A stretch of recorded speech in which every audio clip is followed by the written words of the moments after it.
Good morning and welcome to this week's edition of NCompass Live. The last NCompass Live of 2025. We'll be back in 2026. Nobody panic.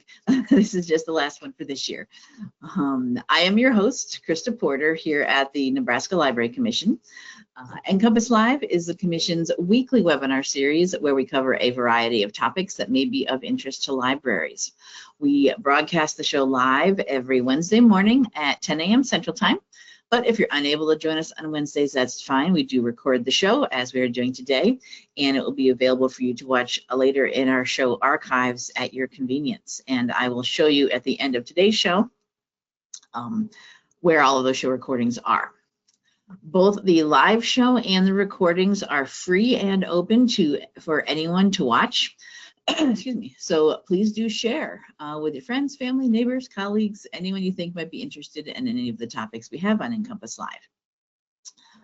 For those of you not from Nebraska, the Nebraska Library Commission is the state agency for libraries.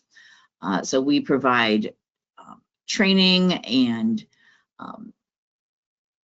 grants and databases and consulting to all types of libraries in the state. So you will find shows on NCompass Live for all types of libraries. Public, academic, K-12, corrections, museums, historical societies, et cetera, et cetera. Really, our only criteria is that it's something to do with libraries. We bring in guest speakers from all across the country sometimes, but we also have Nebraska Library Commission staff that do presentations for us, and that is what we have today. Joining us this morning is Sally Snyder. Good morning, Sally. Good morning. And she is here at the Nebraska Library Commission. She is our coordinator of children and young adult library services. And Sally does I'll call it a series of shows for us every fall, November, December. Today is our best new children's books of 2025. There will be a companion show, I would say, on January 7th. So next month, our first show of 2026, Sally will be back to talk about the best new teen reads of 2025. So depending on if you're a children's or teen librarian, those two shows go together. And she has already previously for us on November 19th, she did a session about titles for next year's summer reading program. If you use the Collaborative Summer Library Program theme, Unleash a Story, which is about dinosaurs, archaeology, and paleontology. The recording of that show is available on Unearth a Story. Unearth a Story. I was looking at it on the screen too, and I said it wrong. Unearth a Story. I just can't read. Anyway, so you can watch the recording of that one. But I will hand it over to you, Sally, to tell us all about what you have for us today and show us what you got. You're going to start here on the Commission website. Okay, so you can see the Commission website right now. Am I? Yes, yep, we see it.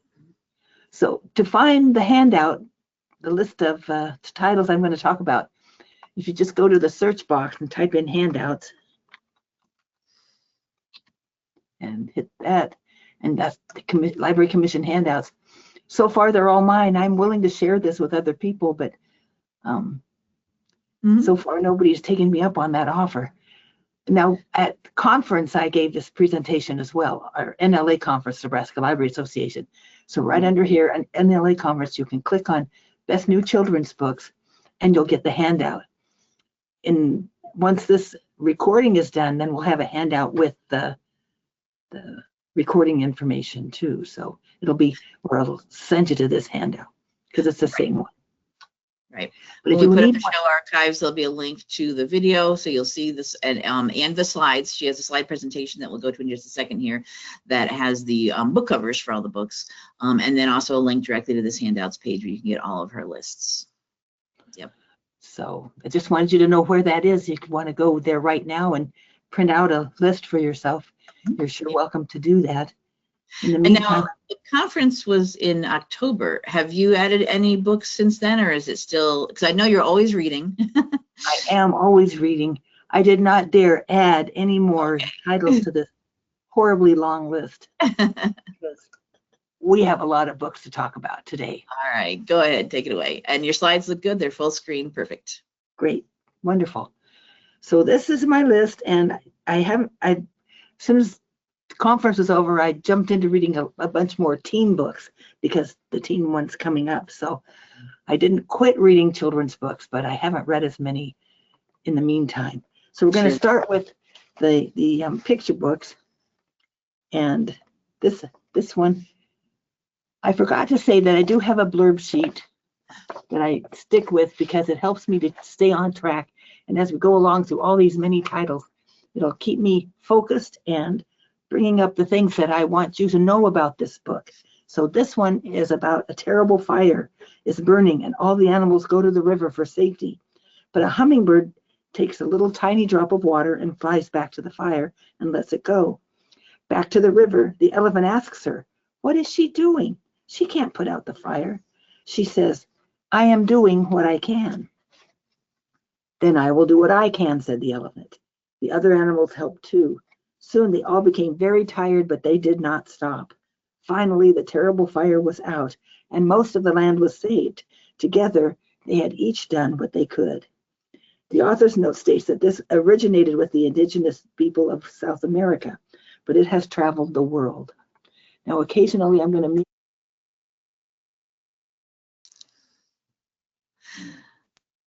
because I have a little cough and don't want you to hear that. So Yeah. So I will let everyone know. Yeah, Sally is recovering from a bit of a cold, so she will be pausing to possibly cough or take a drink every now and then. And that's okay.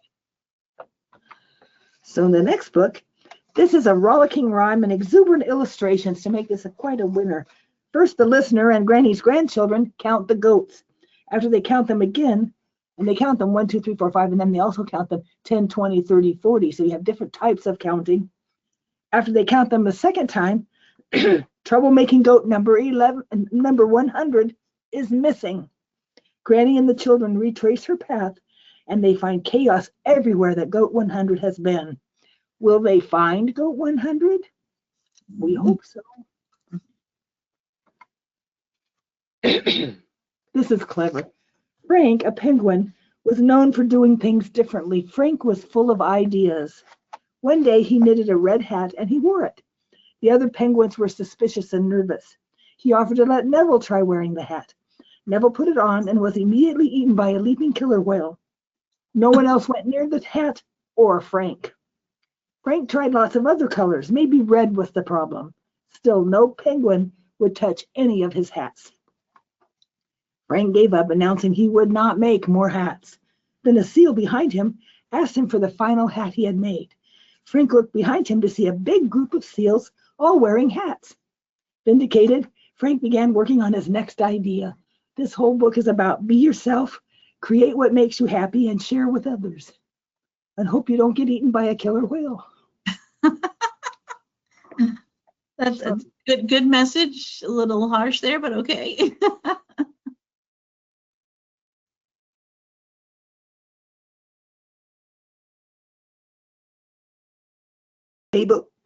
Mabel has a routine for Monday.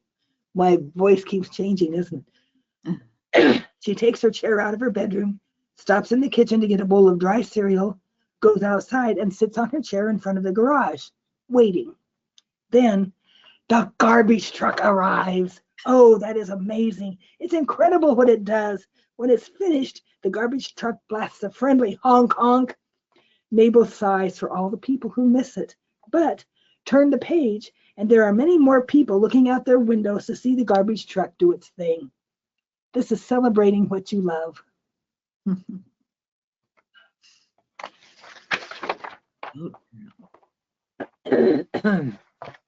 It is her first day at a new school, and the other students aren't sure what to make of Super Goat Girl.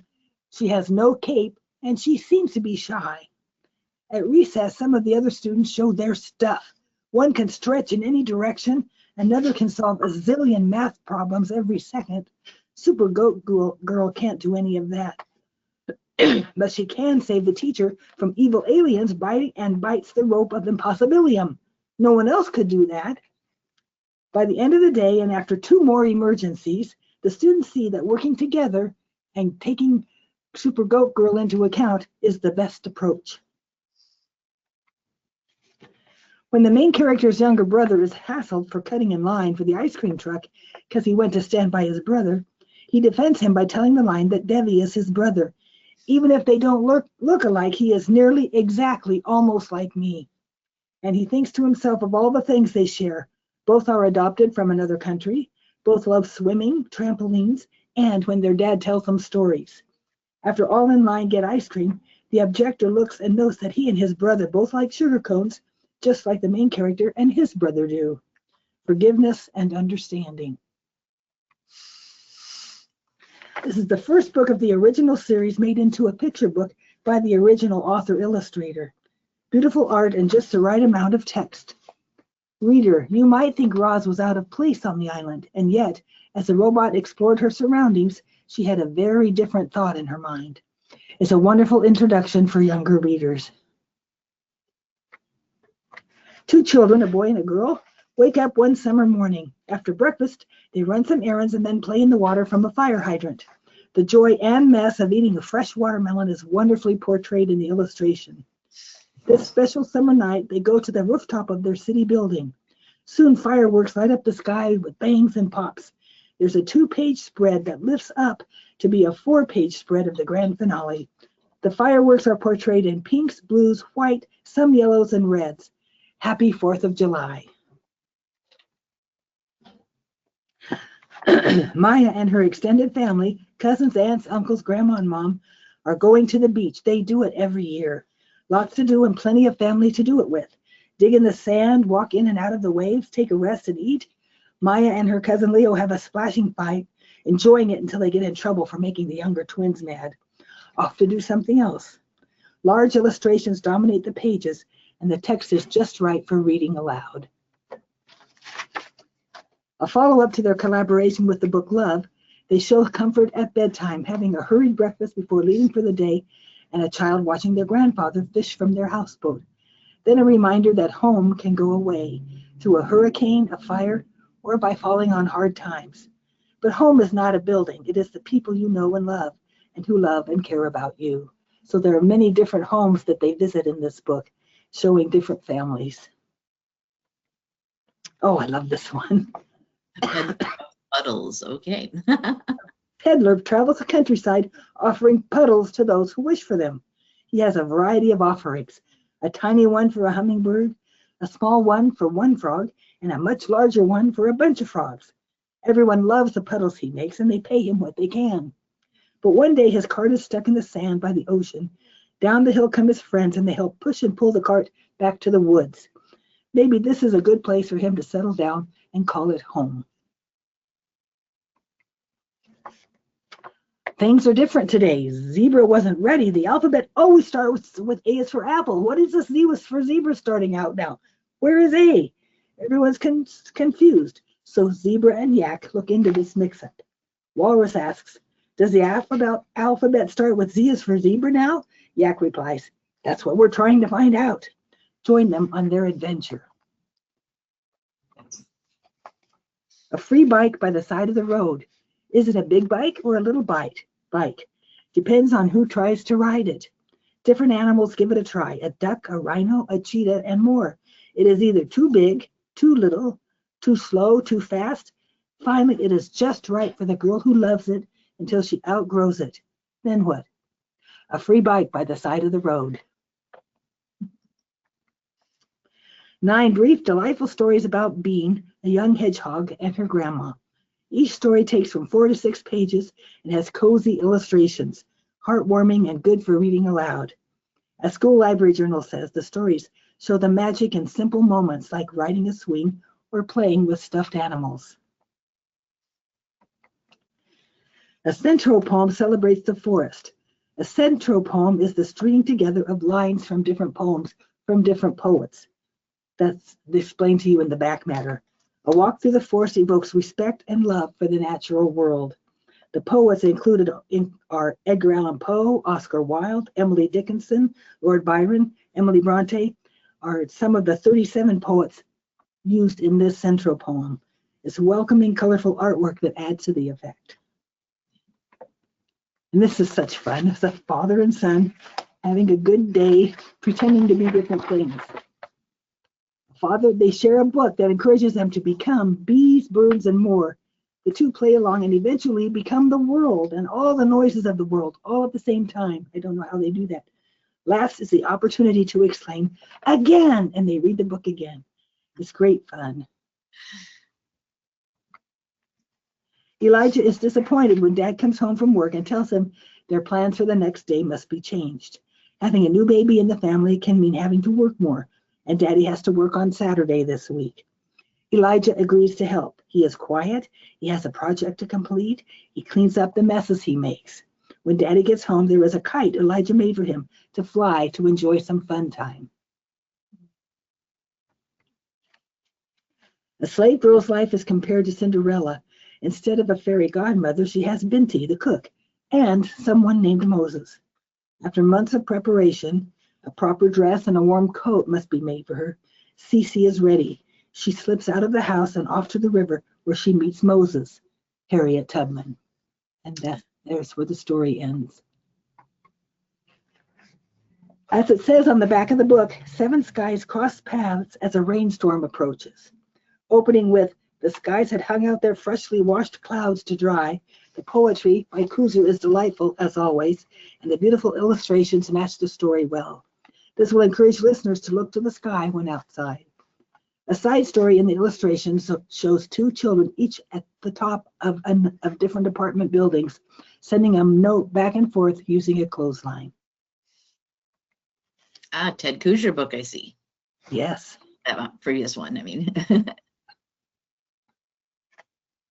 This is book 2. I didn't see book 1. It could be a companion book to Flat Stanley, though. Flat Cat was born flat, but one day he floated in the air and ended up at school. Seeing his neighbor Willow, he floated into her hoodie and went to class with her. What a day he had, new things to do and see. He received a gold star as Willow's homework. Then he got himself wet, used the hand dryer, and came up to the classroom all fluffy. The kids played with him until Willow hugged him flat again. What's next, Flat Cat? 4 friends, Sammy, Jenny, Sarah, and Pete, are walking about on Halloween night and they encounter a strange box. A sign on its top says, "Don't look at it, don't touch it, don't open it." But they do. And they find a skeleton key inside, along with another warning: don't pick it up, don't use it, don't go anywhere. But they continue to do what they are warned not to do and end up inside a spooky old house. As they continue through the house, one by one, a friend disappears until only Sarah is left in front of a door with a sign on it. She goes in. "Happy birthday," says another sign. Family and friends are there for her birthday party. So it wasn't so scary and bad after all. This is the sequel to the book Cranky. A new crane is joining the crew. His name is Lefty. Cranky is a righty.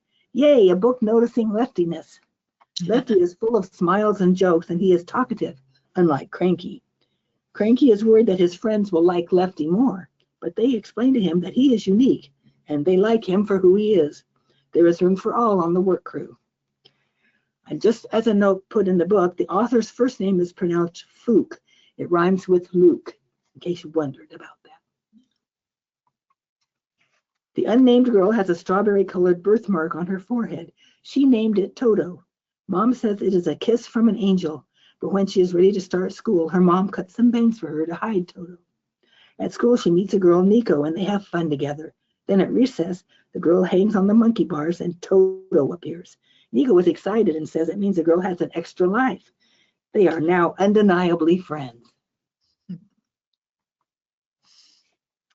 One night, Bob heard a terrifying scream, then a stomp, stomp, stomp of running feet, an uncomfortable crack of a shell, an icky drip, and then finally a powerful poof.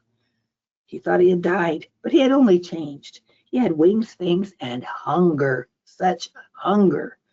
Everything he normally ate tasted terrible. He tried to eat one of his friends, but that didn't go well. Then he found a batch of delicious-looking tomatoes. He sucked one dry. Yum! His friends are avoiding him, and he's kind of lonely until he encounters an unusual earthworm.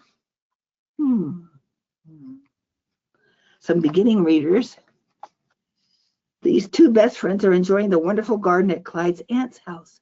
Clyde claims to be the best hider, but Monique is determined to prove him wrong. There are plenty of areas for hiding, and Monique is looking through all of them, often accompanied by the cat. Readers will likely spot Clyde hiding in each of the areas, with Monique none the wiser. Finally, the cat makes Clyde sneeze, giving up his latest hiding place in the raspberry patch. After a few raspberries, they agree to play again, with Monique hiding this time. Good friendship story, and the readers will enjoy spotting Clyde somewhere on the pages. A new Pete the Kitty book. He's at the beach and he only needs one thing to make a groovy sandcastle. His pal, Jessie the mermaid. They work together, but it is missing something. Jessie dives into the water and finds 6 different things to enhance the sandcastle. A little bit of counting 1 to 6 is going on here. Now the sandcastle is the best. Chip is a little nervous about getting in the water at swim class, so he claims he has fin flop with his right fin. It's just not going to work. And a fellow worrier, a kitten, pretends to have rosy nosy. When it's time for those in the pool to have a party swim, they are both suddenly well and join the fun. What about the toe monster they were concerned about? Look at the final page. You'll see where he is. Is Chip a little penguin, if I'm seeing that correctly? Yes. Okay. Good point. Penguin and a kitten are the main characters. Dot's friend, Jots, a mouse, asks her for help finding a spot. But Dot goes off looking before Jots can explain further. She finds a stripy bee, a pointy rock, a wavy sunbeam, but no spots. Jot says the sunbeam is perfect, but Dot is confused. It is not a dot. Jots was looking for a perfect spot for a picnic. Oh, now Dot understands. They have a lovely time with all their friends. This is a full-color graphic novel. Blue, an Arctic fox, Sealy, a harbor seal, and Puff, an Atlantic puffin, each have a home, 2 on the beach and 1 up on the cliff. They are all good friends. One day, Puff sees a boat in trouble out at sea. He flies to it to offer help. He finds a sailor who is lost and leads him to shore. The Arctic hare's name is Tip, and his island was destroyed by a volcano. The trio invite him to stay with them, but nobody really has room in their house for another person. Tip has a good idea, though it could work. It's about friendship, helping others, and knowing your strengths. Little Critter and Little Sister are both tucked into bed in their bedrooms. Then Sister hears a tap, tap, and it scares her. She gets her brother, but he cannot find anything in her room making that noise. Back in bed now, Little Critter hears the tap, tap. He gets dressed in his special protection garb and goes looking, with Little Sister right behind. Dad sees them and keeps his eye on what they are doing. After looking all over, they end up in the attic where a bird is tapping on the window, wanting out. They open it and he flies to his nest in the tree. All is well. Until back in bed, Little Critter hears something go plop. The final page shows what it is. Just another little bit of a scary thing. Nonfiction picture books. Dust is blown from Africa to the ocean and on to the Amazon rainforest. It nourishes the ocean, which helps it make the air we breathe, and feeds plankton, which feed many sea animals. It also brings phosphorus to help plants grow in the rainforest. The plume of dust can be seen from space. This includes a 2-page spread titled More Information About Dust at the back of the book. The story of the Iroquois steelworkers called skywalkers, who developed the ability to work and walk along the beams of skyscrapers under construction. They were renowned for their balance. The author notes the destruction of the Twin Towers in New York and the Skywalkers' involvement in attaching a spire on the One World Trade Center built where the towers had been. The book makes it clear that Skywalkers continue to help build tall buildings even today.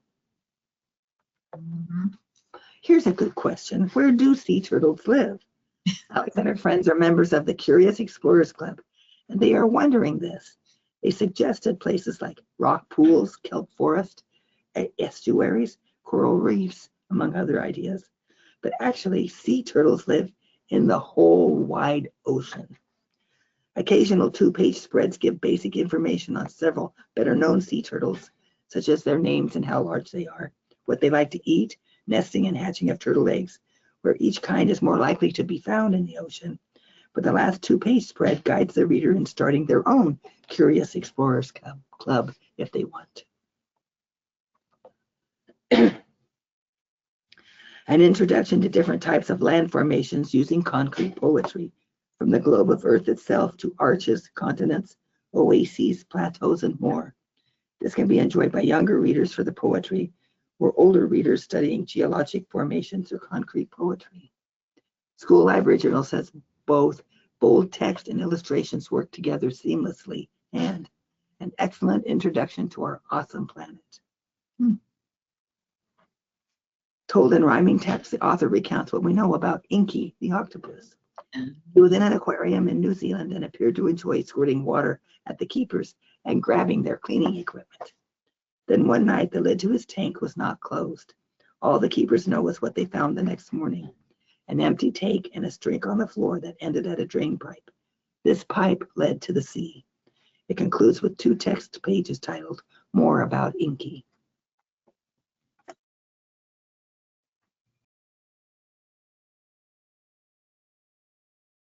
I've heard about Inky. I've seen lots of videos and stories about how way too smart they are. They are. Oops. Okay, what I do? A little cloud is floating above the earth, and from it, readers learn about the water cycle. The cloud sips and slurps steam and vapors from the water on earth and grows bigger. When the cloud is ready, it releases water with a cursed splash. The main story is told in bigger type. Additional information is included in smaller type as the birds comment. See that bird there?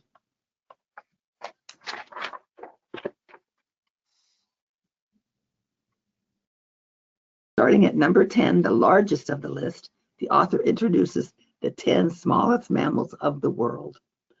Noting that children are likely aware of the largest mammals, the author hopes they will be interested in the smallest. Each animal gets 1 2-page spread. The first page shows an actual size illustration with some basic information included underneath. The second page has an illustration of the animal in motion with a tiny tidbit of information on their weight boxed on the page. They're wonderful illustrations that add a dimension to the title. The subtitle, The Science of Wobbling, Bouncing, Spinning Balls. Starting with the smallest, each ball is first described by how it moves. There's a little ball, a teeny ball, a glossy, smooth, and swirly ball. A bit more descriptive, and then it is named marble. Includes a bouncy ball, juggling ball, tennis ball, baseball, and 7 more. Lots of descriptive words in this book. Okay, a brief history of left-handedness. Yay! Including that at some points in time, different countries or areas, left-handedness was considered evil. In an effort to embrace both hands, the text gets a bit sloggy, even if it is true. Some left-handed people became famous and some right-handed people became famous. Some left-handed people don't become famous and some right-handed people don't become famous. But this is for younger children, so maybe it is good that it is said out loud. Still some information and some silly fun. And it's all about the hands talking. Some early chapter books. Today is picture day at school. Henry is ready, except he didn't practice smiling and his shirt has stripes. He doesn't like stripes. These are issues for him. And his front tooth has started to wobble. Can the class still have a perfect picture? Bulldozer and his friends, his big rescue. Bulldozer, called B, is sentient and enjoys most things a young boy would enjoy. Everyone else in the book is human. Bulldozer wants his mom to play with him. His older sister went to the beach with friends, and B doesn't have any friends yet.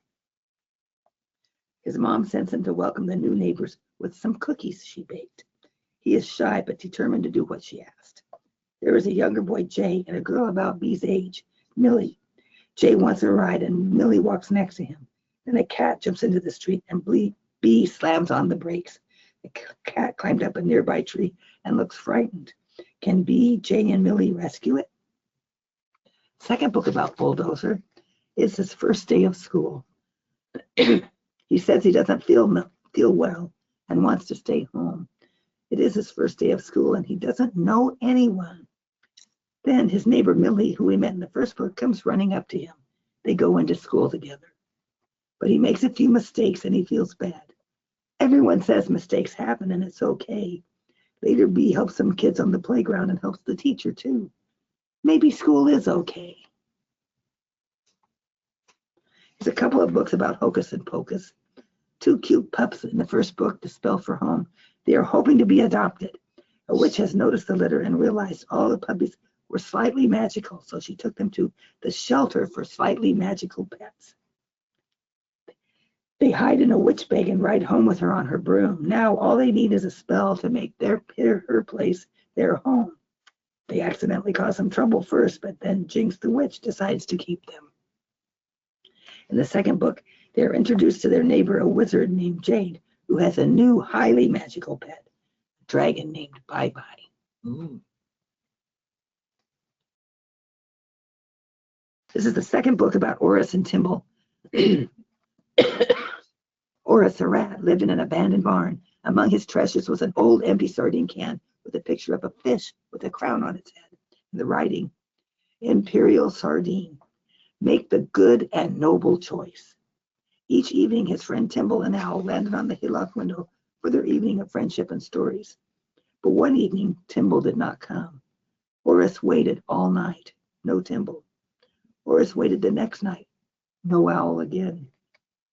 Not until morning, Timble arrived and called to Orris, who pretended he didn't care. Finally, he came out and the Owl told him he had been lost. When Timble returned that evening, he told Orris the story of an owl who was lost, trying so hard to find his way back. It was the first story Timble had told, and now they are again good friends. Back cover calls it an interactive story in graphic novel format. 3 stories of friends, Dragon and Unicorn, in a choose-your-own-adventure style of telling. Each story has at least 2 spots where the friends disagree, and the reader can choose to go to one page if they agree with Dragon and to another page if they agree with Unicorn. Hopefully, there will be a happy ending. The stories are about beginning a club, a sleepover, and a trip to the park. Throughout the book, Dragon and Unicorn begin to see things from other people's perspectives, with Dragon asking, "Do you remember the time you lost Mr. Glitter?"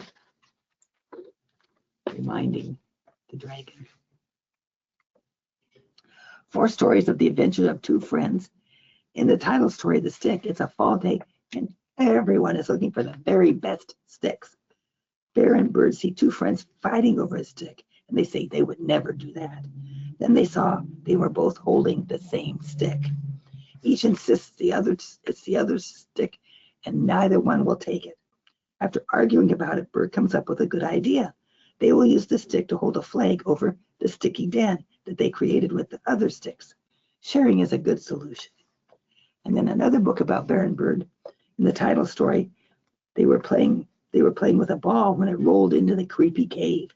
Bear is brave and offers to go in to get it. His best friend Bird offers to go with him. Imagine their surprise when it turns out to be fun and nice in the cave. Eventually, they tell their friends the cave is nice, and they share the water slide in it. So it really wasn't a creepy cave. Erlen Worm, there's a couple of books about Erlen Worm. The first one is The Bad Idea. This has 3 stories about their friendship. And story 1 is about Earl moving in next to Worm. Worm was grumpy. She did not like new things. And Earl borrowed all her sugar, so her tea was bitter. But they did become friends. In story 2, Worm gets grumpy when Earl keeps copying her ideas for painting her shutters and flower pots. She comes up with a sneaky idea to teach him a lesson. In the third one, Worm is trying to write a poem, but she needs help to find the right rhyming word. It's good stories about being a good friend and helping each other. And by the second book with 3 stories, The Big Mess, Worm loves to clean her house and have to have everything put away. Outside, Earl has piled a lot of stuff on the lawn. He has too much stuff. Worm helps him sort through it and finds quite a few things she can use. Soon the yard is empty, But Worm's house is now a big mess. But she loves to clean and tidy, so it doesn't bother her. Amina Banana and the Formula for Friendship is the first book in this new series. New to the United States, they go to Indianapolis, Indiana from Syria. Amina is starting 3rd grade, 2 weeks late. She is nervous about making new friends.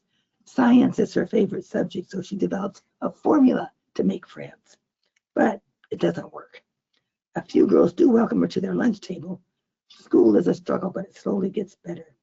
She has some difficulty understanding American idioms. Don't worry, I don't bite. Do Americans bite each other? She's not sure about that. And the second book is about winning. She tries to come up with a formula for winning the upcoming spelling bee, since spelling has been hard for her. When her new friend Crystal asks about her formula, she refuses to share it, and that hurts Crystal's feelings. Why is everything so hard?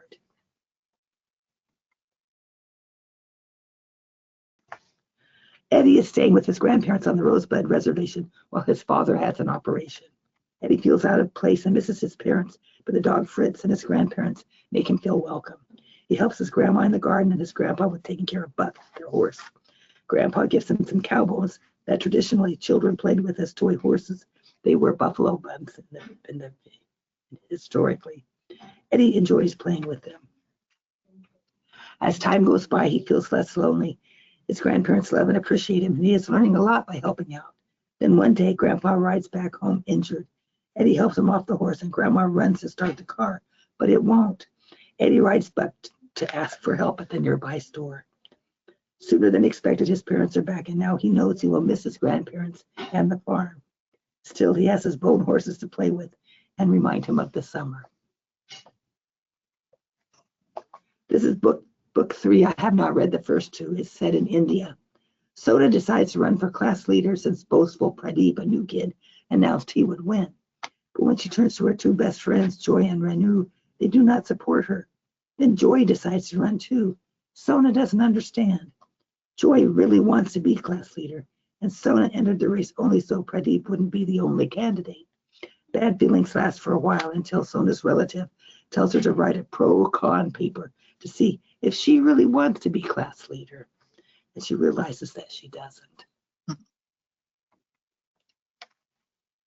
Princess Liz is around 10. She's bored with the genealogy assignment her tutor has given her. And then she sees a cart coming into the castle grounds and she is off. It could be the new addition to her father's menagerie, a griffin. She sees the griffin Tam going into his new pen, and she is the only one who also sees a boy, Devin, going in there too. Soon they are all friends, keeping the boy's presence a secret.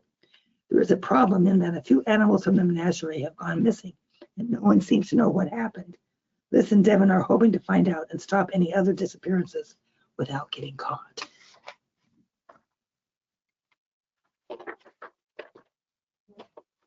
On his first day of retirement, Detective Stanley receives a note from the director of the Gnarly Bull Museum who urgently needs his help. He goes to the museum, but things are in a terrible mess. Being a dog, he picks up the scent of paint, but people are too concerned with what might be missing. Did anything get stolen? No. Then, inexplicably, the police officer's watch is found in Detective Stanley's hat, and he is arrested. This gives him time to think and solve the crime, and to determine how that watch ended up in his hat. Book 2 is Detective Stanley and the Green-Thumbed Thief, which comes out in February of 2026.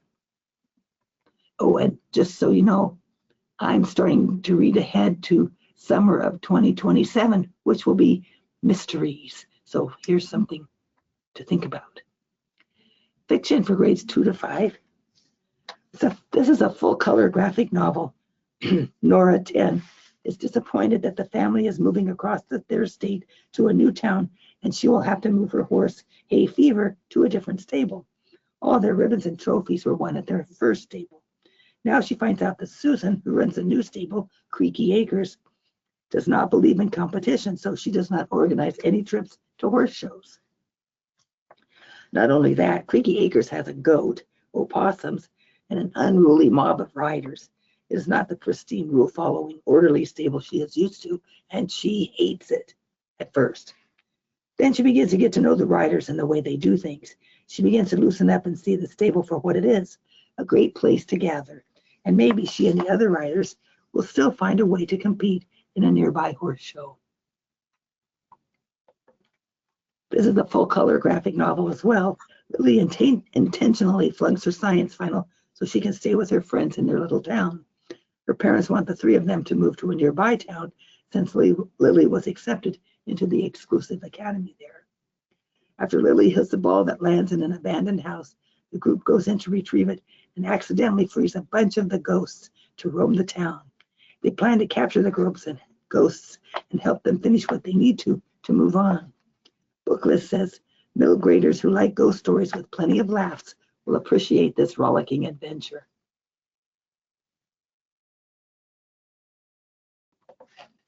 Set in 1930, Hurricane 11 faces too many changes. Her mother has died of tuberculosis. Her older sister, Bronte, 19, must go to a sanatorium to hopefully cure her TB. So Hurricane must leave their beloved house, dog, and beach to live in the city with Aunt Claire, who is a force to be reckoned with. Hurricane is silent, stubborn, and lost. Mr. Keats is a chauffeur, cook, butler, and everything. He is young, but wise and kind. The fish peddler, a boy with his cart, dog, and a seagull riding on the cart, pass by most days. Over time, Hurricane, Mr. Keats, and Theo, the fish peddler, become friends. Also over time, Aunt Claire begins to soften, and she rethinks some of her strong resolutions in order to be more welcoming to Hurricane in the world. Book list says a gentle and heartwarming historical read, and I'd just like to say that this book reminds me in a good way of the 2003 Newbery Honor book, Everything on a Waffle by Polly Horvath. It has the same sense of family and place. Full-color graphic novel, Stella and her best friends, Emiko and Natasha, love the TV series Witchlings and are eager to buy the new game and guidebook. But now they are in 5th grade and Stella notices things are different.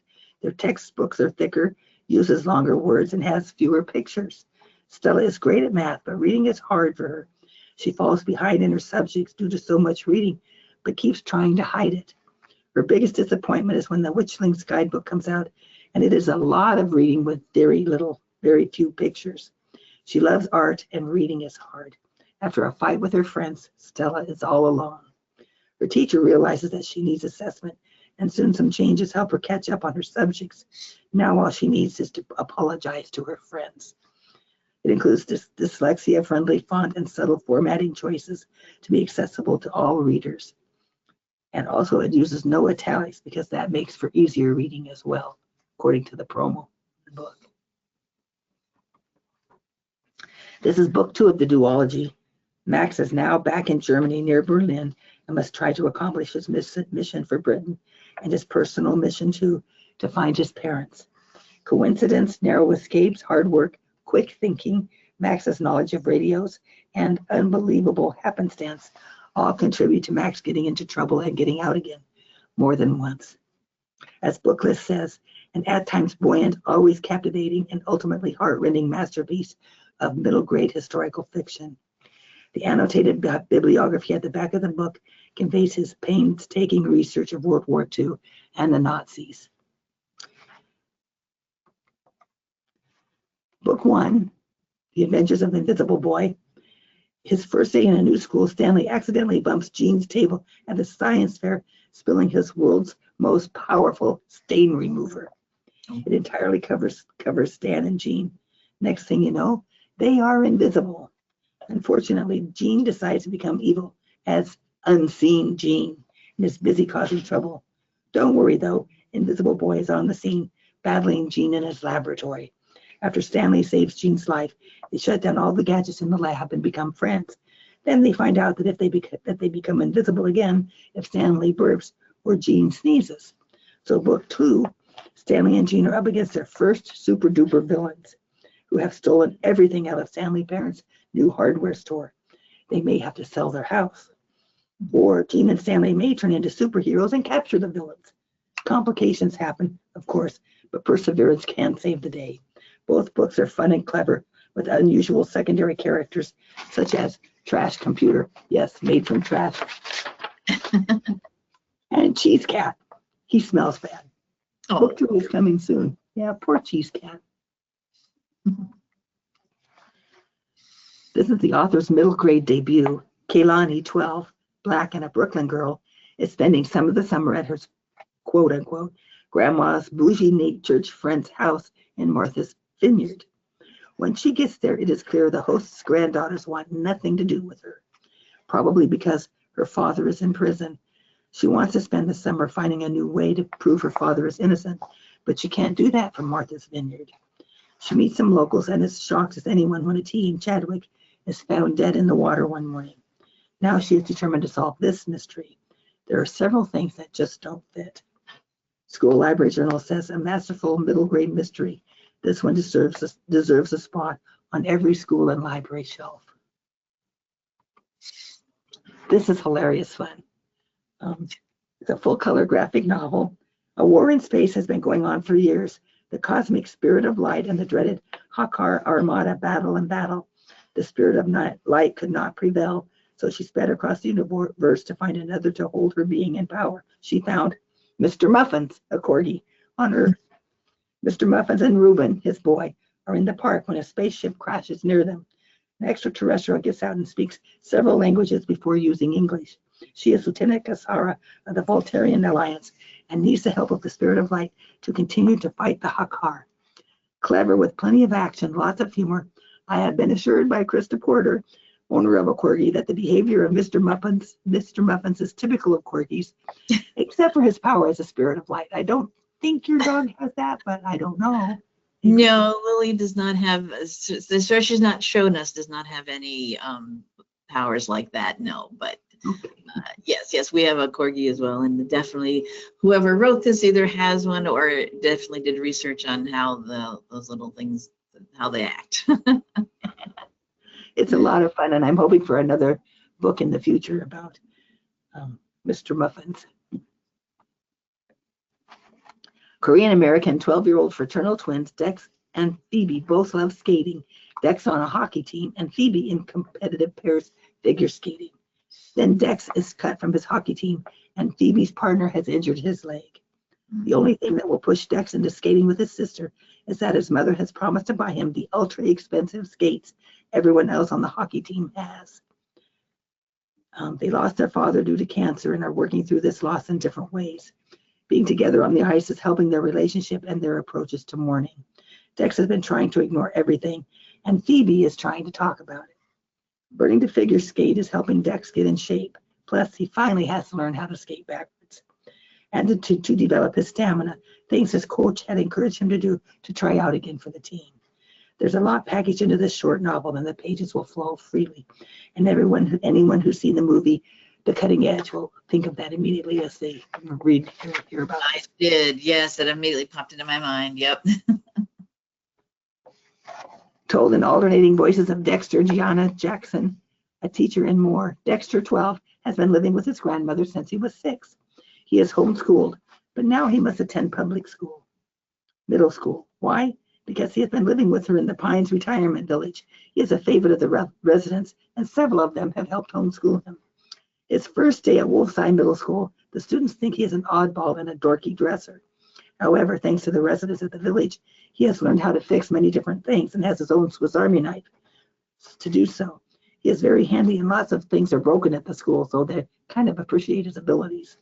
He only wants to go back to how things were before, but then he makes a friend. Over time, he fits in better at school, and things keep changing for the better. This has some similarities with his 2007 title, Schooled, as far as fish out of water, but maybe that's a good thing, and it is its own story. Humorous and magical, a delightful story of a boy who cannot throw, bat, or catch, but wants to play baseball. When he tries to throw with his right hand, the ball falls out behind him and he must scramble to get it. So he decides he's going to bat left-handed. He's never tried that before, but he sure can't hit anything right-handed. It works. He blasts the ball out of the field. His talks with Coach Haig are fun, and the action on the field are unexpected. It's unique and interesting, and how this can work for him when he does anything else he tries doesn't work. It's great fun, and he takes it well, and it's a unique story, I think.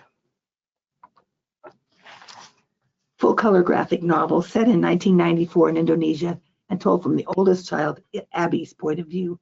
This gives some insight into Abby's view of her 4 younger siblings. Abby is devastated when she is stuck home for 7 to 10 days while all 5 of the children have chickenpox at the same time. Peaceful is not the norm in this household. For 7 to 10 days of forced closeness is not a good thing. And she is always reminded that she is the oldest and should know better. Why does she always have to give in? Then she sees how hard their mom is working to keep the household together while their father is away on a business trip, and she knows she needs to help. There is plenty of chaos during this time, as well as some moments of peace and quiet. Abby has a few misunderstandings with her 2 best friends, and phone calls are not helping. This is a fictionalized account of a real event in the author's life. As she says in the author's note, when the story is based on real events from my childhood, some of the events are recorded or slightly changed. My memories of having chickenpox are a bit hazy, but it's an interesting look at a family stuck together inside the house. Mm.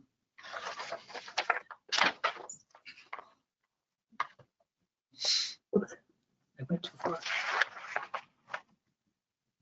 This is also a full-color graphic novel. Verity, called Very, is in 8th grade. She is doing well in all her classes except math. She is a student body president with her best friend as vice president. She may lose her position if her math scores don't improve. She is used to doing everything herself and does not look for help. Then she is put into an experimental math pod with Lucille, her best friend's former best friend. This is sticky for Mary. Her teacher verifies that she has dyscalculia, think dyslexia for numbers, and helps her with some strategies to work within her abilities. It's a good introduction to this issue and Mary's ultimate willingness to do what she needs in order to pass the class.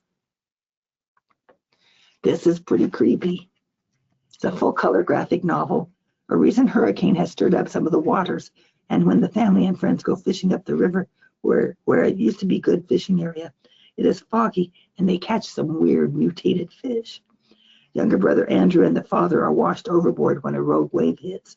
The dad surfaces, but Wade has to jump in to find Andrew. There was something big down there, but Wade got Andrew free and they both surfaced. Now Andrew barely comes out of his room, so the kids decide to borrow the boat, leave early in the morning, and investigate. They find a wrecked research vessel from 60 years ago. They learn from a man that a tunnel goes under the land to somewhere else. No one knows where. And they discover that he is an adapted monster and there are more in the water. Mm-hmm. Can they escape? All pretty creepy. Will's father and grandfather had a memorable tough time traveling to and finding a place in Texas for the family to settle after they were freed from slavery. Will wishes he knew more about the trials of their journey. Now Will and his father journey to Oklahoma for the land race, planning and hoping to claim land for them all. They encounter thieves, prejudice, and rattlesnakes. Their chance meeting with Caesar, a black former Union soldier, and his horse Midnight give them companionship and a person willing to fight alongside them. The final push, though, entails Will riding Midnight to get to the proper starting point in time and to ride to claim the land for his family. This title will also fit in well in middle school collections. Lucy, 12, wants desperately to join the Wildlands ambassadors at their nearby Wildlands Safari Park, but there was an incident with something she couldn't do involving fear of heights. Now she has another chance. She has been invited to join a team of others her age for the Wildlands Safari Escape Challenge. They will help test the clues and systems in the park before the event goes public. The clues are interspersed throughout the book and are a variety of puzzles and brain challenges for animal lovers. A mystery thrown in when it looks like some of the systems have been tampered with. The electronics fizzle, the gates don't work, the walkie-talkies are on the fritz, and some enclosures are empty or have the wrong animals in them. Can they beat the puzzles and find out what is going on? Get yourself a pencil and paper to help out. Our book list says discussions of panic attacks are thorough and thoughtful, and frequent breaks for actual solvable puzzles will appeal to readers who enjoy an extra challenge. Even more of an interactive kind of book. Yes. It's not stated, but this seems to be set in the 1920s. This book was first published in Australia. The city is only ever called that, never named. Maggie Fishbone, 12, is sent to the aforementioned institute, a seemingly oppressive place. But that is only to hide their abilities and actions working to solve mysteries in the city. After all, no one ever pays attention to girls. A botanist has disappeared and her friend has come to the institute for help. Observation, asking questions of kids who were there when she disappeared, and looking for clues. These are things that kids can easily do. It's great fun, and the classes that girls take are things like observing, drawing, maps, Morse code, and hiding. It takes a few tries for Maggie to find that class because it isn't obvious where it is. It's a lot of fun, and the girls all have quite a bit of abilities you would not expect. This is an interesting approach to people's memories. It's a graphic novel with muted colors. Cassie enjoys spending time with her grandpa Charlie, but sometimes he forgets things, gets a bit foggy, and he can be startled by Cassie's exuberance. He disappears into the forest one day, and Cassie follows, discovering an unusual head-shaped building deep in the woods with many photos on the walls inside. She discovers these are each a memory, and she jumps into a few of them, finding a better connection to her grandpa. It's an intriguing look at memory and how we retain access and share it. The author's note at the back of the book mentions his father who had dementia. The book is fiction, but the grandfather character is based on his father. Publishers Weekly says, sometimes psychedelic renderings of everyday occurrences adds a touch of absurd whimsy to a story that, while tinged with sadness, approaches dementia with curiosity and respect. Told in free verse, this is a tough one. Bee is in 6th grade, and she is a buddy to Josie, what they call a little since she is a kindergartner. Bee has cerebral palsy and is in a wheelchair, which she handles well by herself. School is school, and days are normal until one day it is not. A school shooting leaves Bee shaken and anxious. She will not talk about it, so her adoptive mom takes her to equine therapy. A small white horse named Dumpling is waiting for her at the stable. Over time, she begins to respond and improve. She was overwhelmed with the fact that when everyone did as they were told, got low and hid as best they could, she sat frozen in her wheelchair. She also blames herself for letting down Josie, did not think of her during the crisis. Her improvement gives the reader hope, and Josie is not upset by Bee, only glad that Bee is okay. They have neighbors, Lucius, Lucy, and his husband, Aaron, who are very supportive of the family. Serge just came out of retirement to help. He is a rule-following, wait for the command, do not act impulsively, elder rescue dog. Roscoe is a run in and see what's going on, time is of the essence, new and young rescue dog.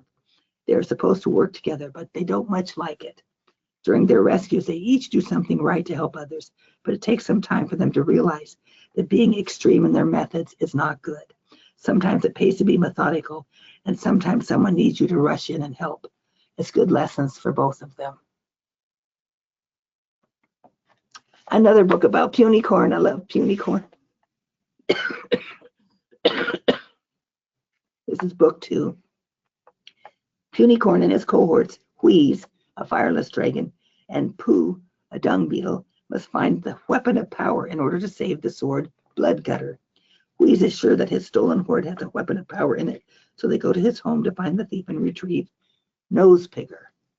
They find the Princess of Thieves' hideout in the verdigris forest, but there is no jewel-encrusted outhouse or treasure, only lots of hungry people and a lady named Robin finding ways to feed them. Will they fail on their mission? What will happen to their friend, the sword Bloodgutter? More heroic works and humor are ahead. I'm just going to jump in here and let everyone know we are right at a little about 11 o'clock Central Time. As typically happens with Sally's show, there's just there's so many good books. We are going to go through, she's going to go through all the books that she has on her list. But if you only allotted an hour to watch the show live today, that's fine. We are recording the whole show. You can come back later and watch the rest of it, and when you have time for it. And also the slides here with the, as I said at the beginning, for anyone who missed that, the slides here with the book covers and her list of all the titles will be available linked on the archive page when I get that put up. Should be available by the end of the day tomorrow for anyone who needs that. So just let anyone know, we'll go as long as this takes. So for Sally to get through all of her titles. Thank you. Okay, so inside the park, Pumpsy, Timothy, 12, greatly enjoyed attending the Nashville Wildcats ball game. They could make the playoffs this year, finally. His twin sister is in a commercial filming outside the Nashville Wildcat Stadium. Standing outside the ballpark after the filming, he saw Campy, the dog in the commercial, run through the door into the ballpark. He ran after Campy to catch him before he locked in, but they both got locked in. After he roams through different areas of the park looking for a telephone or a person for help, first he enjoys this inside look at areas he didn't get to visit before. After a nap, he discovers that he and Campy have company in the stadium, and they are up to no good. Maybe planning to sabotage the Wildcats' chance at the playoffs. Using his knowledge of the stadium and baseball equipment, Pumpsy thwarts the clumsy bad guys, at the same time helping himself regain confidence in playing baseball. School Library Journal says this is a delightful coming-of-age story with humor, honesty, and heart. And who doesn't think it'd be great to be locked in the ballpark overnight? I mean, it sounds good. Septimus loves his routine and his cottage by the sea, but he is concerned that many of his behaviors and preferences are not badger-like. Even the spots on his face are wrong. Badgers have stripes. Does that mean he is not a badger? He is thrilled when a seagull chooses to land in his open window, and soon it becomes a Wednesday occurrence. He offers her tea, and she accepts it by saying, "Caw." Over time, they become friends, but a couple of incidents seem to scare her off, and he searches in vain for her. It isn't until he talks with some other seagulls who say more than caw that he gets a hint of what has happened, and he might find Gully after all. It's a soft, gentle story of friendship. This is book 2 in the Misfits series. It's just as fun as the first book. The Misfits happen into a mystery about a missing art from a local museum and an old tale about a lost ship that was carrying Chinese artifacts. Are they related? And what about these frequent earthquakes? Is there any explanation for them? And will the perpetrator make their getaway in the Oscar Mayer Wienermobile? Maybe. Some graphic novel remakes. These are all books that were originally print books and are now a graphic novel remake of the first book in the series. I spot-checked the graphic novel against a copy of the original novel, and it follows the story well, perhaps since it was written by the original author. For all of these, I recommend adding the graphic novel if they are popular at your library, and keeping the original. Who knows how many readers will want to compare the two? But this is the Last Kids on Earth. The graphic novel is a great fun, and there are zombies and monsters everywhere you look on the earth now. The Lemonade War is a full-color graphic novel of the 2007 novel. It's likely to bring readers to the original print version for comparison. I read the original around its publication year, so it's been a while, and this book seems to follow it, but I don't remember it as well as I could have. Spy Ski School, the graphic novel. This is actually book 4 in the original series. Ben Ripley, 13, has been in spy school for 11 months, and while not yet being that great of a spy, he has an uncanny ability to survive. So he is sent on his first official mission. He is to attend ski school and make friends with Jessica, the daughter of a Chinese billionaire/evil mastermind. The events ensue are clever and hilarious. Ben has trouble speaking to girls, so he is on the spot with this mission. His fellow students go along to aid in the mission, which is almost upended by the appearance of Ben's best friend before spy school, Mike. Plenty of action and lots of humor as well. Heidi. Now, who'd have thought? I have not read the original by Joanna Spyri, though I did see the TV movie, but see the movie with Shirley Temple. I saw it on TV. The first volume was first published in 1880 and the second in 1881, and later they were combined into one book. The story has been adapted for the graphic novel format. Its portrayal of the mountains, the flowers, Peter and the goats, and life with grandfather is winning and somewhat slow-moving. Her time in Frankfurt, being Clara's companion, gives her such homesickness for the mountains. It's a beautiful, old-fashioned story, and I think kids will still enjoy it. This is the first graphic novel take on the first book of the trio. It's a good adaptation of the print book. Follows the story well, again, since probably because it was written by the original author. Colorful artwork adds to the story. I read the original version about 6 or 7 years ago, so it's fresher in my mind than the Lemonade War. But all of them are recommended if you are adding to your graphic novel collection. Nonfiction for grades 2 to 5. 49 poems in 7 categories convey moods from serene to whimsy to amazement. Poems are 1 to 2 pages long with delightful illustrations to accompany them. Kirkus says, Burgess displays a keen intuition for what will get kids laughing and what will make them think.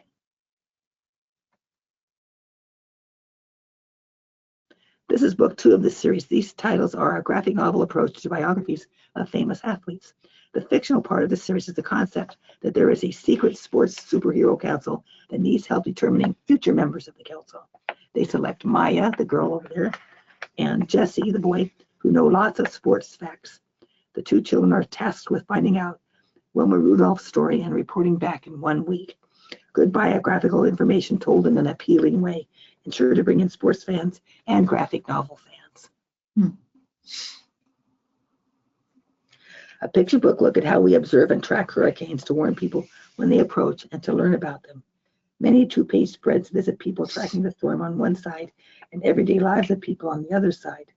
Once a warning has been issued, the people begin packing their cars and driving to safety. Amazing illustrations by Jason Chin show the intensity of the storm and the aftermath of the damage.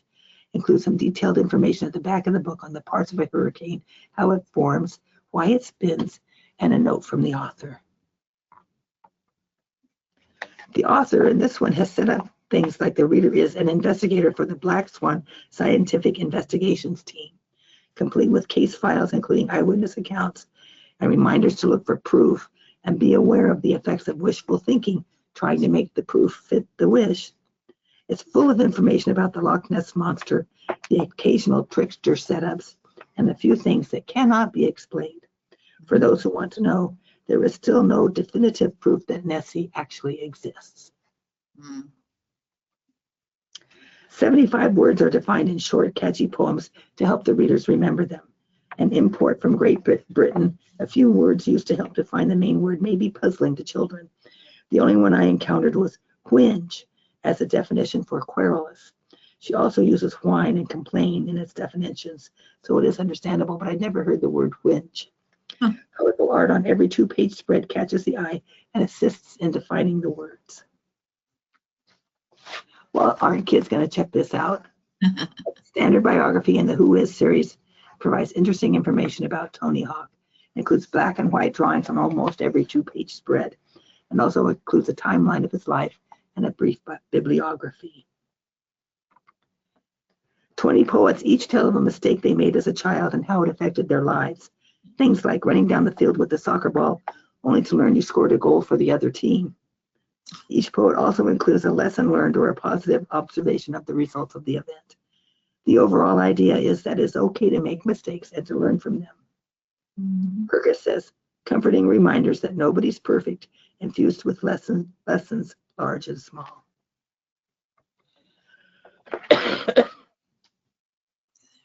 This is part of the Who Is series, but it's a Hugh HQ graphic novel.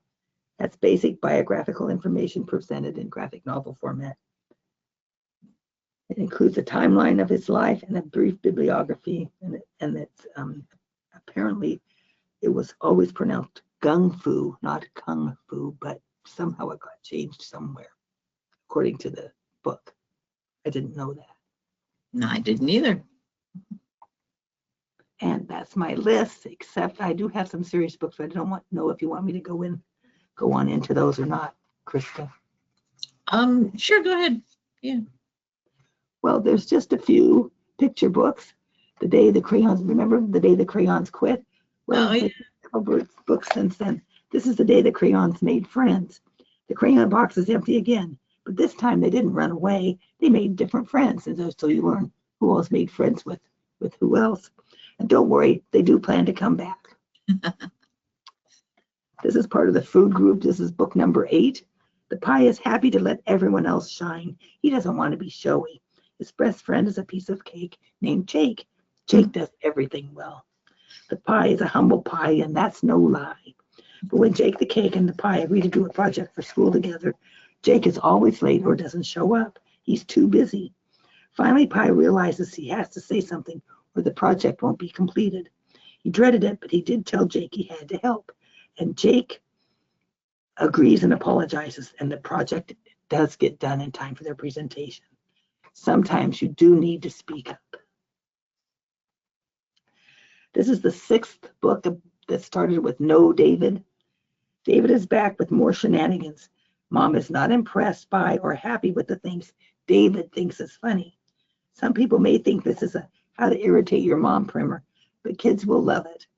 The things from drawing a mustache and beard on his own face in felt tip pen and drawing his teacher as a witch on the whiteboard, David is a handful. And he is hard to discourage.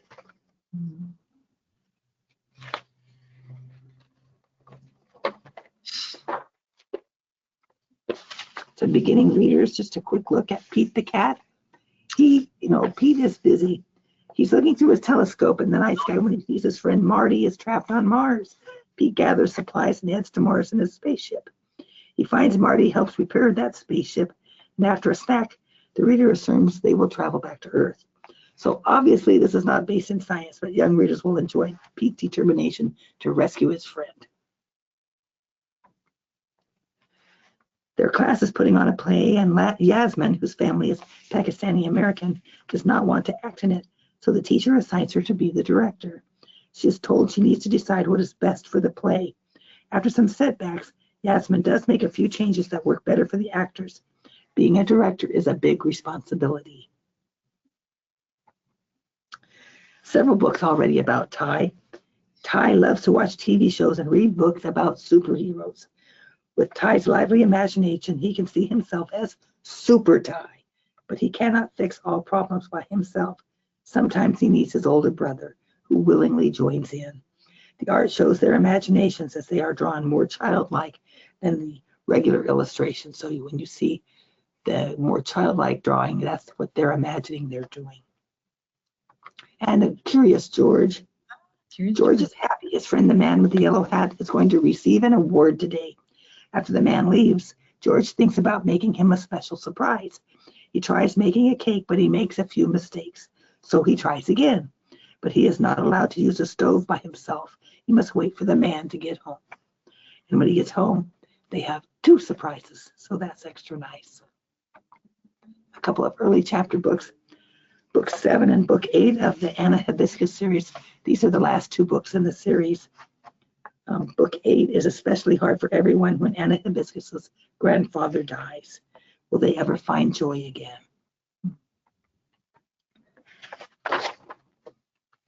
This is book 4 about Tola. Tola is worried about Mrs. Shaky Shaky, who is having trouble navigating the stairs to her apartment. And sometimes she doesn't come out because she doesn't want to go down the stairs. Also, the kids at school don't believe that she worked for Mr. Diamond, and they are calling her a liar. Can she find a solution for each of these problems? Flat Stanley's Adventures in Classroom 2E. This is book 4 of this subset of the series. Stanley is in 2nd grade and his best friend Marco, and he sometimes have different ideas about things. The class is learning to code robots to move certain ways, and Stanley wants to try a curvy route, but Marco was busy setting up a long straight line for the robot. It all worked out, but the next day they challenged another team to a robot race. Who will win? Do you think they can work together again? Crimson and her, this is book 3, sorry. Crimson and her friends Mauve and Wesley get their full-length wands and have 2 days of lessons with them. Unexpectedly, Miss Arabella Potentia joins the lessons. She is a famous child actress on the Broadway stage. Crimson is soon overwhelmed. Miss Arabella does everything the first time with great flair. Crimson is still struggling. But when Miss Arabella actually sends off a storm, Crimson is the one with the idea of how to stop it. Miss Arabella actually only wanted some friends, and now she has some.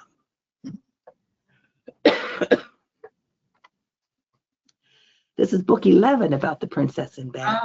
The Princess in Black. Love the Princess in Black, yes. Duchess Wigtower adopted a kitten, but all it did was cause a ruckus. So she left the kitten on Princess Magnolia's doorstep.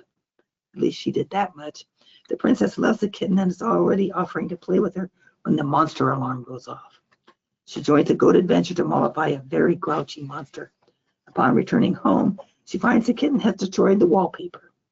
This happens 2 more times, with the princess's pillows destroyed and then the curtains. It turns out the monster and the kitten had the same issue. They wanted to play. Princess Magnolia gets a mask, cape, and a tiara for the kitten. Meet the cat in black, ready for adventure. He does look pretty grumpy, doesn't he? Mm-hmm. This is book 5 and the final in the series, according to Amazon. The zoo is being renovated, so the animals are moved from one enclosure to another over the course of the book. And some animals are taken away from the zoo. Will they be okay, or are they coming back? We don't know. A new and shiny robot touring the zoo is offering to read and guide people. That's the flamingo's job. Now Plume and some other animals are planning sabotage to protect their jobs. Just a couple more books. This is book 4 in the Pause series. It's a full-color graphic novel. Hazel has joined the Pause team, and she takes on caring for 2 cats without her mother knowing about it. Unfortunately, when her mother confronts her at the client's house, one of the cats gets out. Hazel sounds the alarm, and all the members who are nearby come to help. The cat is found safe and sound. Hazel and her mom have a discussion and resolve some issues, and Hazel feels successful in taking care of the animals. And Legends of Lotus Island. This is book 4. Power-hungry Counselor Yearn is headed to Lotus Island with a ship full of hoverbots and a devious plan in mind. He is going to take over the island and build a new city there. His plan will destroy the fragile ecosystem, and including the island's precious lotus plants. When the Guardians learn that their unique powers are dependent on the lotus flowers, they realize just how much is at stake. Plum must rely on her smarts, her guardian powers, and most importantly, her friends, if they are going to save Lotus Island. And then that's all. Again, thank you. Awesome. You made it. Perfect. Thank you, Sally. And it looks like almost pretty much everybody stuck around with us. Thank you so much for sticking it out with us here. Sally's sessions do tend to be, there's just lots of good books out there. And something I will mention that I don't think you mentioned at the beginning, this is not, you may have book titles that you liked that Sally just didn't find. There are so many books published every year. She can only read so much. I only read across so many. Yeah, and so this is just some of the ones that she came across over the last year. And I always love these sessions that Sally's does. The summer reading one, of course, as well. This one in the teen reads for getting gifts, because it is the holiday season now. For any of the children in my life, nieces and nephews always get some titles from these lists. I got one from the dinosaur one you did last time on the way for one of my nieces, actually. Yay. It's always a good resource for me personally. Now, of course, this is officially being done so that you can possibly purchase these books for your libraries, but you can buy them for other reasons too. All right, so thank you so much, Sally. Thank you everyone for being here with us this morning. I am going to pull presenter control back to my screen. Hopefully it's working on it. There we go. So thank you everyone for being here with us. As I said, we didn't have any questions throughout the show, just want to know about the list, and we did show that at the beginning. I'll show you again here. If you go to our Library Commission homepage, just nlc.nebraska.gov, and type handouts into the search box up here, you'll find the handouts page where Sally has all of her handouts listed for throughout the years. And the most recent ones here, this does say it's from the NLA conference, but this is the list that she just did for the children's books. So if you want to get the list of the titles that she talked about today, you can get that from here, as well as from her summer reading program session that she did last month, and a preview, I would call it, of the titles that will be on her Best New Teen Books session, which will be next month in January. And all of her the previous ones here too. So, you know, these books are all still good. She just happened to do them each year. So take a look at her lists there. And we got some thank yous coming in. Thank you, Sally and Krista. Great titles. Yeah, you're welcome. As I said, our shows are all recorded, and the show was recorded and will be here on our archive pages.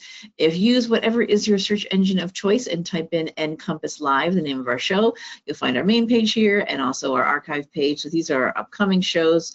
Archive shows are all here. The most recent one is always at the top of the list.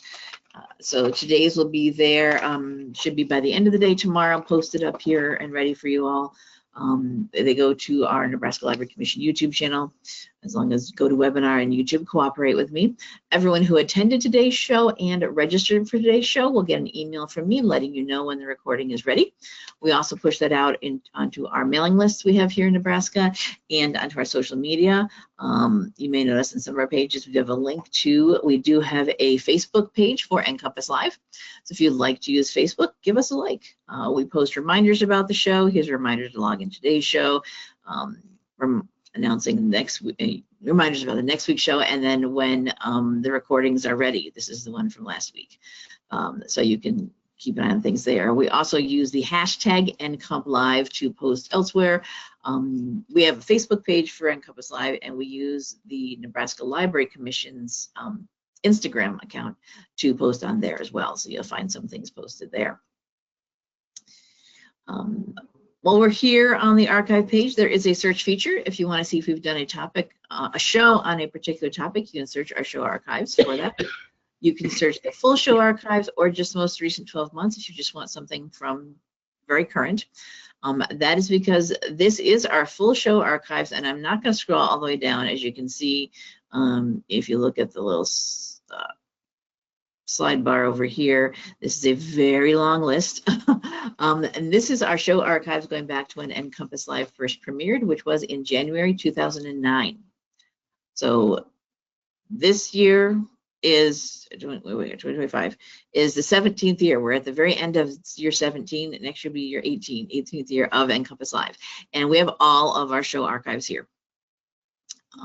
So if you are watching any of our older shows, just please do pay attention to the original broadcast date.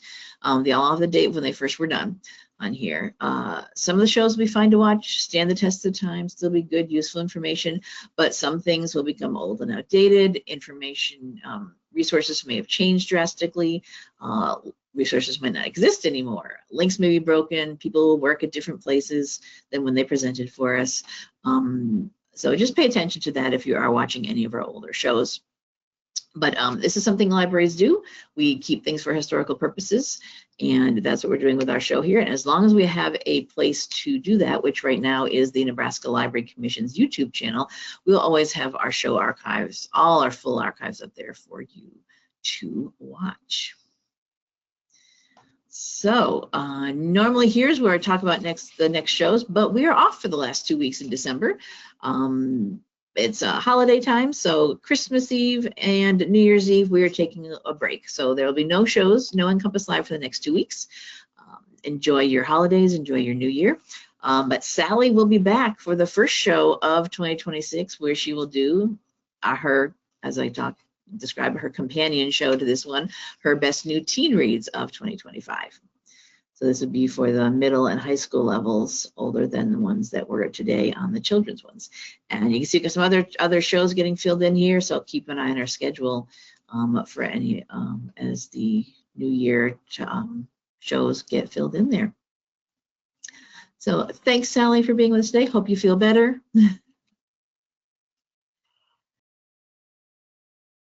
And thank you, everybody. Yeah, thank you, everybody, for joining us. I hope you'll see you all on a future episode of NCompass Live, and happy holidays. Bye-bye. Bye.